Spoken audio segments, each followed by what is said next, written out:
Caitlin Clark just sent the WNBA a message they will never forget, and three-time All-Star Sabrina Ionescu backed her up. If you thought the WNBA had Caitlin Clark's back, think again. Because right now, the league's biggest draw, the woman filling arenas and breaking viewership records, just told the WNBA no thanks to their own showcase event. And she's not the only one. Stay with me because by the end of this video you're going to understand exactly why this is bigger than a three-point contest. This is about respect, leverage, and a star finally standing up for herself. Welcome back to WNBA Analysis. Caitlin Clark is standing up for herself, and she's letting her presence be felt loud and clear. She has declined to take part in this year's three-point contest, and to me that's a powerful signal to the league. Caitlin Clark isn't rocking with y'all right now, and honestly, I don't think any of the Indiana Fever players are either. Look at the energy around this story. This isn't just a scheduling footnote or a minor decision buried in a press release. This is someone recognizing a pattern and calling it exactly what it is. Caitlin Clark declined the WNBA three-point contest, and according to reporting, so did Sabrina Ionescu and Kelsey Plum.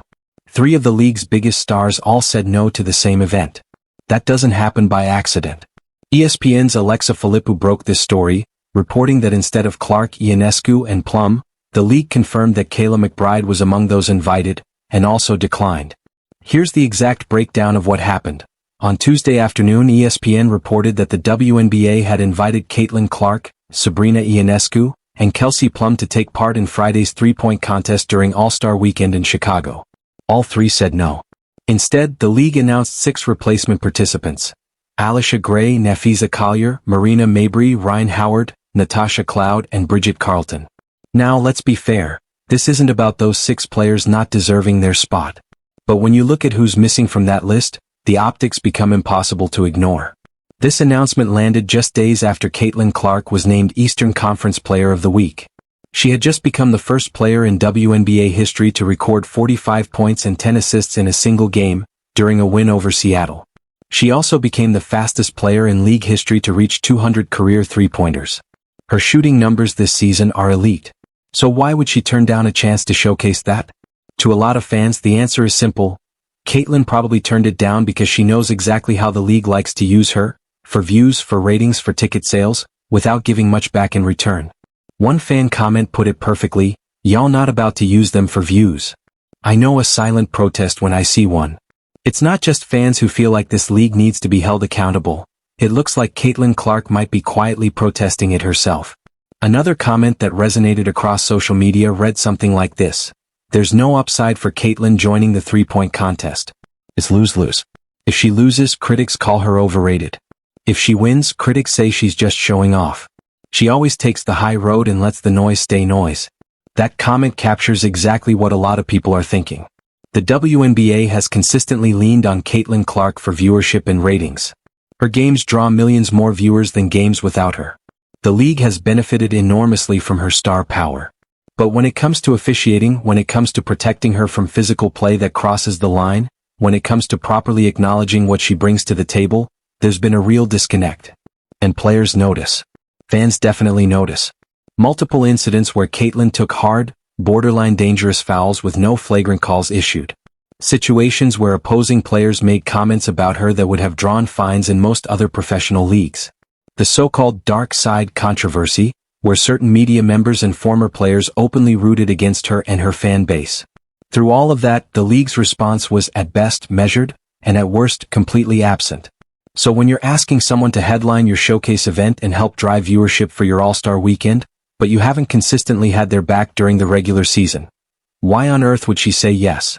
Multiple outlets picked this story up fast. Yahoo Sports confirmed that Caitlin Clark, Sabrina Ionescu, and Kayla McBride had all reportedly declined to take part in the three-point contest. That's when this story really started to spread. Now let's talk strategy because this is where it gets interesting. Think about this from Caitlin's perspective. If she enters the three-point contest and wins, critics say she's showboating, or that the contest doesn't matter anyway. If she enters and loses, those same critics use it as proof that she's overrated, that her three-point shooting isn't as elite as the numbers say it is. There is genuinely no upside for her personally. The only clear beneficiary is the league itself, which gets to use her name and face to promote the event, drive ticket sales, and boost viewership. And here's what makes this even more interesting. The Indiana Fever currently have 3 players shooting over 42% from three-point range this season. Aliyah Boston is sitting at 46%. Sophie Cunningham is at 43.7%. Kelsey Mitchell is at 42%. Those are elite numbers by any WNBA standard. Yet not a single Fever player made the announced lineup for the contest. That's not an oversight. That's a choice, and it sends a very specific message. Aliyah is currently shooting 46% from three-point range. That makes her, statistically, the best three-point shooter in the entire WNBA right now among players with significant attempts. 46%. And she wasn't invited to the three-point contest. Sophie Cunningham at 43.7% ranks in the league's top 5. She wasn't invited either. Kelsey Mitchell at 42% would be a legitimate contender in any field. Also not invited. Now compare that to the players who did receive invitations. This isn't about disrespecting anyone who accepted their spot, but when you actually line up the shooting percentages and the names involved, the contrast is stark. The league chose to exclude the team with the highest concentration of elite three-point shooters in the entire association. The same team that happens to have the player who drives more viewership than anyone else in the WNBA. The same team that's been dealing with questionable officiating and physical play all season long. You start to understand why this feels less like a scheduling coincidence and more like a statement. Social media reaction was immediate and intense. Clips breaking down the announced lineup racked up hundreds of thousands of views within hours. One especially viral comment read, "Y'all not about to use them for views. I know a silent protest when I see one." That sentiment is resonating with an enormous number of fans right now.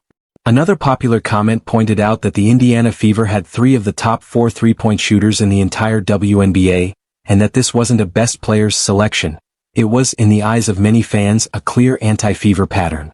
Whether you want to call it an agenda or just poor decision-making, the optics are bad for the league. The WNBA has been trying to capitalize on the massive surge in popularity that Caitlin Clark's arrival brought with her. Attendance is up. Viewership is up. Merchandise sales are up. Corporate sponsorships are increasing. All of that growth is directly tied to the excitement around Caitlin and the new generation of stars she represents. But if the league can't protect its stars, can't consistently acknowledge their accomplishments, and can't include them in showcase events in ways that feel respectful, it risks alienating the very fan base it's trying to grow. Sources confirmed to multiple outlets that Caitlin Clark did, in fact, decline the invitation herself. That detail matters because it confirms this wasn't the league quietly leaving her off the list. They invited her and she said no. That's a player with real leverage making a deliberate choice about how her time and her brand get used. Think about what that represents in terms of player empowerment. For years, WNBA players have talked about wanting more control over their own narratives, more say in how the league markets them, more respect for their contributions. Caitlin Clark is still early in her career, but she's already in a position where she can decline a high-profile invitation and have it understood as a legitimate business decision, not diva behavior. That's because she's built real leverage, through her performance, through her fan base, through her media presence. She doesn't need the three-point contest. The three-point contest needs her. And that dynamic is genuinely new for the WNBA. The league has never had a player with this level of individual drawing power who is also willing to push back when things don't align with her interests.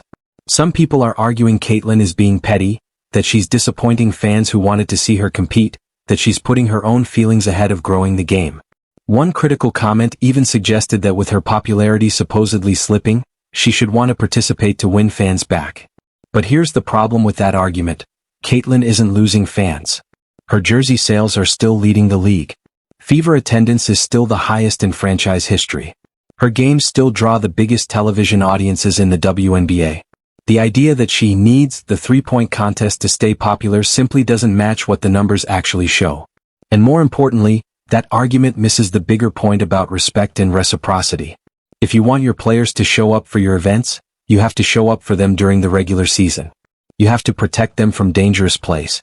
You have to call fouls consistently. You have to address it when media members or former players cross real lines in their criticism. The WNBA hasn't consistently done those things for Caitlin Clark or for the Fever. So when she declines an invitation, maybe the real question isn't, why is she being difficult? Maybe the real question is, what did the league actually do to earn a yes? This story is about the relationship between the league and its biggest stars. It's about whether the WNBA can successfully make the jump from a passionate niche league to a mainstream product with real national appeal. That transition requires keeping your stars happy. It requires making them feel valued and protected. It requires giving them reasons to want to participate in showcase events, instead of feeling obligated to show up. Right now, based on these decisions, it feels like the league is struggling with that shift. They want the benefits that come with having marketable superstars, the viewership, the sponsorship dollars, the media attention, but they're not fully embracing what it actually takes to maintain those relationships. They're not adjusting officiating standards to protect skilled players from dangerous physical play. They're not being selective or thoughtful enough about all-star event selections. They're not managing the narrative around their biggest stars in ways that build them up instead of tearing them down. And the result is exactly what we're seeing right now. Multiple stars declining invitations, fans frustrated with league decision-making, and a three-point contest that will get a fraction of the attention it could have received if Caitlin, Sabrina, and Kelsey had all said yes. That's a missed opportunity that absolutely did not have to happen. First, the immediate situation. Caitlin Clark, Sabrina Ionescu, and Kelsey Plum all declined invitations to the WNBA three-point contest during All-Star Weekend in Chicago. The league instead announced 6 replacement participants, none of whom carry the same star power or drawing ability as the 3 who declined. That decision is going to cost the league real viewership, ticket sales, and buzz. It's a self-inflicted wound. Second, the Indiana Fever angle. The Fever currently have 3 players shooting over 42% from three-point range this season. Aliyah Boston, at 46%, is statistically the best three-point shooter in the entire league right now. Sophie Cunningham, at 43.7%, is top 5 league-wide. Kelsey Mitchell, at 42%, would be a legitimate contender in any field. None of them made the announced lineup. That's not random. That's a choice, and it reflects either poor selection judgment or something more deliberate. Either way, it looks bad. Third, the officiating context. Throughout the 2025 season, the Fever have dealt with what many fans see as inconsistent officiating. Caitlin has absorbed hard fouls that weren't flagged as flagrants. She's been grabbed, pushed, and hit in ways that would draw immediate technicals in other leagues. When controversy erupted over comments targeting the Fever fan base, the league largely stayed silent. That silence creates a context where Caitlin and her teammates might reasonably feel unsupported. Fourth, the business calculation. From Caitlin's perspective, entering the three-point contest is all risk and almost no reward. Win and critics minimize it. Lose and critics weaponize it. The clearest beneficiary is the league itself, which gets to use her name and image to promote the event. What does Caitlin get in return? Not much of a compelling value proposition, especially from an organization that hasn't consistently protected or supported her. Fifth, the player empowerment angle. This is a player with real leverage exercising that leverage. Caitlin Clark doesn't need this three-point contest to grow her brand. She's already the most recognizable player in the league, already drives the most viewership, already sells the most jerseys. When the league comes to her with an invitation, she now has the power to say no on her own terms. That's a genuinely new dynamic for the WNBA, and it's one the league is going to have to learn how to navigate. Sixth, the precedent this sets. If stars can decline all-star invitations without major backlash, that shifts the entire power dynamic between players and the league. It means players get more control over how their brands are used. It means the league has to actually earn participation instead of assuming it. That's probably healthy in the long run, but it's going to create some awkward short-term moments, like a three-point contest missing the league's best three-point shooters. Seventh, the fan perspective. Fever fans and Caitlin Clark fans are overwhelmingly backing her decision. They see it as standing up to a league that hasn't always treated her fairly. They see it as refusing to be used for promotion without getting anything meaningful back. That support gives Caitlin even more leverage, because the league knows that alienating her risks alienating millions of fans right alongside her. How this story broke. Notice how this all came out. It wasn't the league announcing that Caitlin declined, it was a reporter breaking the story based on sources. That suggests the league may have wanted to quietly avoid drawing attention to the fact that their biggest star wasn't participating. But the story got out anyway, and now the league has to answer real questions about why Caitlin said no, and what it means for their relationship with their most marketable player. Ninth, comparing this to other leagues. In the NBA, when a star skips the dunk contest or three-point contest, there's usually a clearly stated reason: injury management, rest, scheduling, and the league typically respects the decision without drama. The WNBA needs to develop that same level of maturity when handling star players making business decisions about their time and their brand. If Caitlin doesn't want to participate, the right response is simple respect. Not pressure, not manufactured controversy. 10th, what this means for All-Star Weekend. The three-point contest will still happen. 6 participants will compete. Someone will win. But the viewership numbers are going to fall well short of what they could have been, and the buzz around the event will be muted. The league missed a real opportunity to showcase its best talent on a national stage, and that's a loss for everyone involved, including the players who did agree to compete, since their moment will get less attention than it deserved. 11th, the Sabrina and Kelsey angle. It's important that this wasn't just Caitlin declining. Sabrina Ionescu and Kelsey Plum said no too. That tells you this isn't only about one player's individual grievances with the league. This might be a much broader signal that multiple stars are feeling undervalued in similar ways. When 3 of your biggest names all decline the same invitation, that's a sign of a systemic problem, not just one difficult player.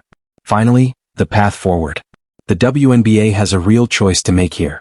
They can double down on the current approach, inconsistent officiating, questionable all-star selections, and letting damaging narratives fester unchecked. Or they can actually listen, adjust, and start rebuilding trust with the players who are carrying this league to record-breaking numbers. Right now, it's genuinely unclear which path they're going to choose. But one thing is certain, the players are watching, the fans are watching, and moments like this one are going to keep happening until the league figures out how to get this right. Look, I know a lot of you have been here since the beginning watching this Caitlin Clark story unfold week after week, and honestly, it means more to me than you probably realize. This channel exists because of people like you who keep coming back, who leave comments, who care about getting the real story instead of the sanitized version. So if this video meant something to you, if you felt that same frustration, that same finally someone said it moment, do me a real favor and hit subscribe.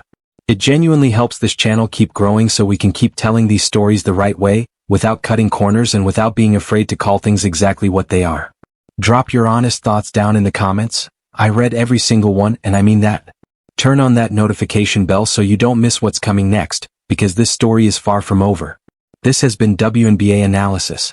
Show this channel some love, and I'll be back with more the second this story develops further. Thank you for being here. It really does mean everything.